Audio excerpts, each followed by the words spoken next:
it's a wonderful clip, and it demonstrates a lot about how the motion picture was made and the attitudes of the people on the set. I don't remember arguments. They may have happened up in the suites when they were showing the dailies, but I never got to see the dailies. My mom had a strict rule. Sharyn and I could never see what we'd done on film. We couldn't go see the finished product. I was going to say, I'm sorry, go ahead. No, well, I mean, and it remained that way until we were both grown up. And there are still pieces of Sharyn's work that she's never seen. I think, well, I haven't ever seen the full cut on Two Gun Lady. I've seen Robot Monster more times than I'd care to admit. And the Superman episode, of course. I was invited to a festival 10 or 12 years ago in Memphis. Was the first time I'd ever been to a film festival. And met a lot of people who were just huge fans of Superman and the original episodes. And they invited me into a group that they had, maybe 3,000-4,000 people who share facts and figures about everything George. In Let's Dance, it was fun to watch how things worked and got put together. There's a long singing and dance sequence between Fred and Betty, and a lot of stuff I didn't see. They actually recorded the music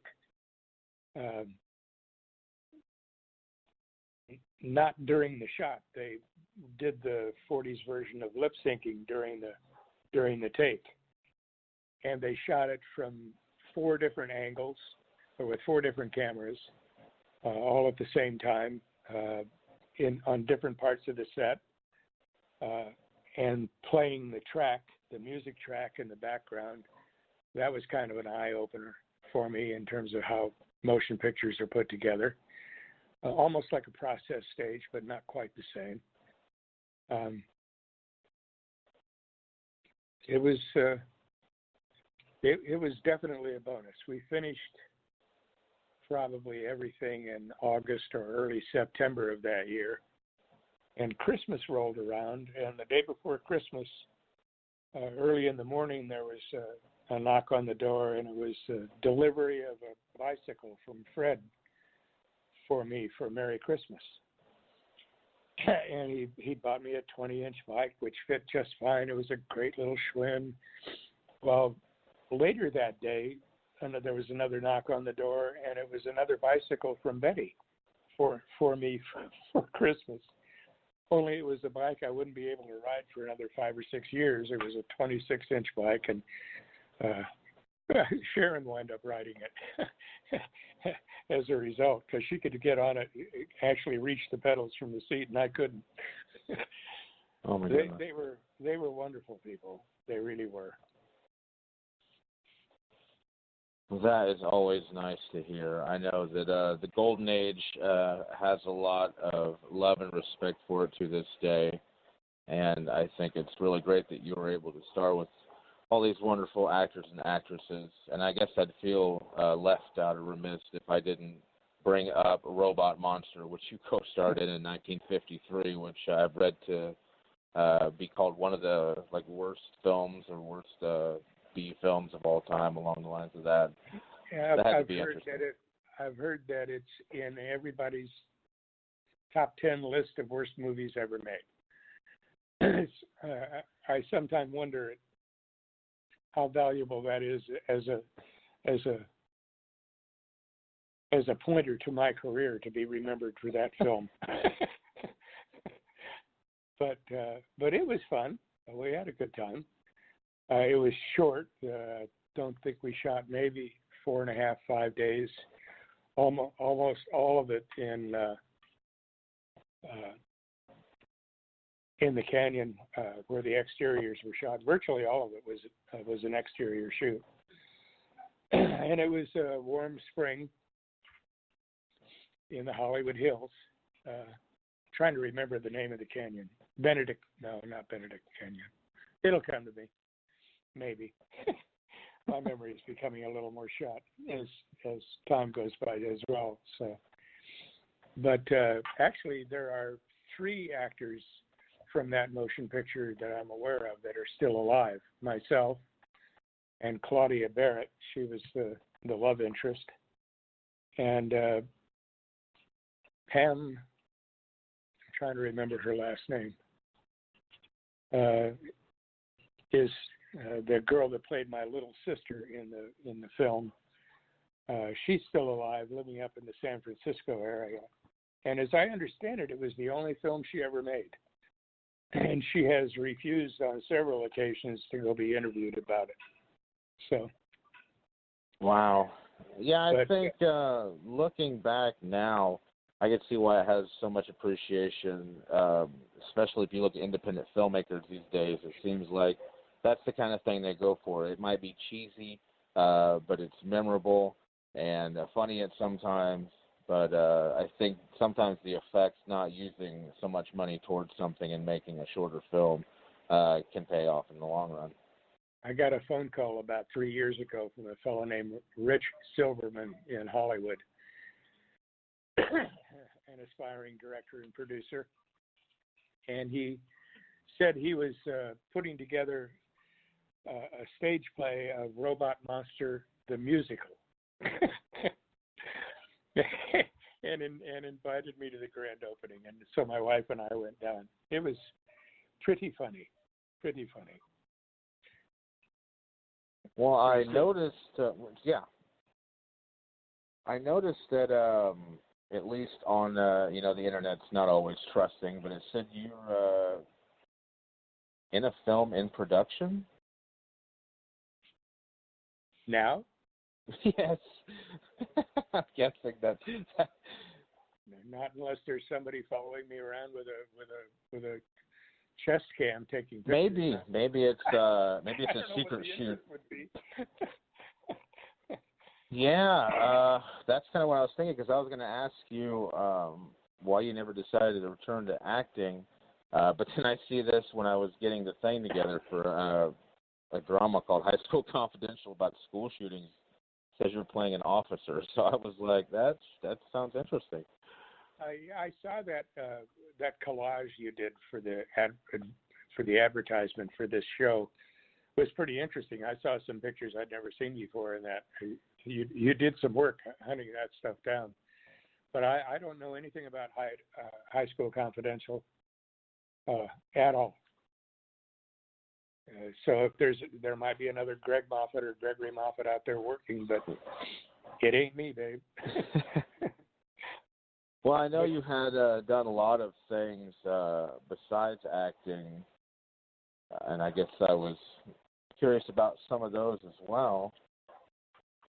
Well, when my career actually stopped, when we moved out of the Los Angeles area, we moved to Anaheim, which was about 40 miles south of L.A.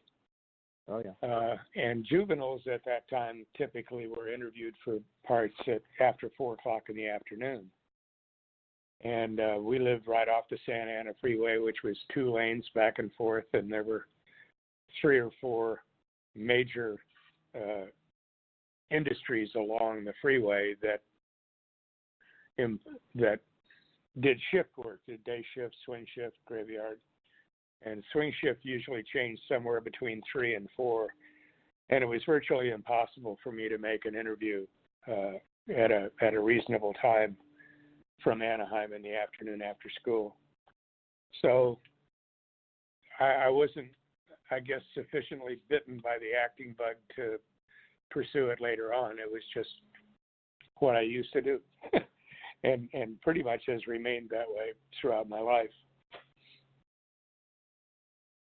Well, that is pretty neat. You did seem to do a lot of neat things. Being in the Army had to be something pretty interesting, because I don't think I could do it, honestly. Well, I got drafted. I didn't have a lot of choice. It was that or go to Leavenworth and make small rocks from big ones, It was not a very interesting choice for me. So I went in. I was in 1965. I was in Vietnam in early '66 to early '67, and I got out of the service after my 2-year stint in September of '67. And I had moved to Las Vegas. That's ultimately where I got drafted from, and that's where I went back to when I left the service, and continued a career in the casino business for another 10 years before I came back to California. Casino had to be pretty interesting work. I've been in a couple, and with the no clocks, and it's always pretty dark and almost just play the games and that's it, and keep playing until you can't play anymore. I was there at an interesting time. There's no secret that the various crimes families from the East were the financial backers of the casinos and those that received the rewards from the casinos from the time they started building the big hotels out there in the late 40s. I got a chance to watch it begin to change. When I left, the Dunes Hotel had gone public with its stock. It had been taken over by a company called, if I remember right, Continental Connectors. And it turned out that the board at Continental Connectors was populated with sons and nephews and grandchildren of those same families. so they went public to get the IRS and the feds out of their face, and to solve some employee issues that they had, union issues and such. And now, of course, if the families are still involved, and I wouldn't discount the possibility that they are, they're well in the background because everything now is corporate in Vegas.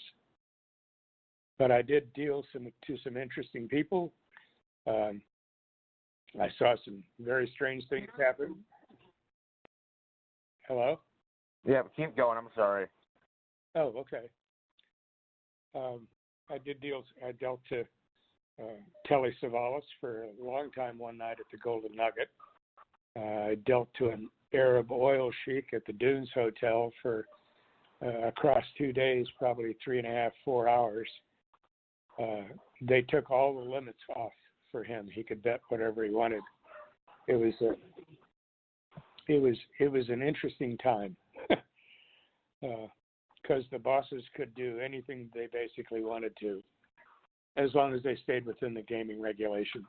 You know, cheaters were not treated very well in those days. When they were caught on games, there was a fellow at the Golden Nugget, at Binion's at the horse show. They caught a dealer and a player flashing card symbols back and forth, and they took both of them downstairs. They closed the game, took the two of them downstairs, and you could hear some rather, how do I want to say this? Some painful cries coming from down below. The dealer never worked again, and I don't know what happened to the cheater on the other side of the table, but neither one of them came out of the situation very well. Oh my goodness! I know no one listening could actually hear the countdown. I like to call it the evil British woman doing the countdown. That's just on our end. But you go, I don't know how to describe it. She goes, 10 seconds. Yeah. Well, I didn't know if that was the end of the show or not. So well, that was the live program, and it's going into archive now. But we did not get cut off. I don't know if you had anything else you'd like to add, but it was really nice talking with you today, Greg. if you have any other questions for me, I'll be happy to answer them. Otherwise,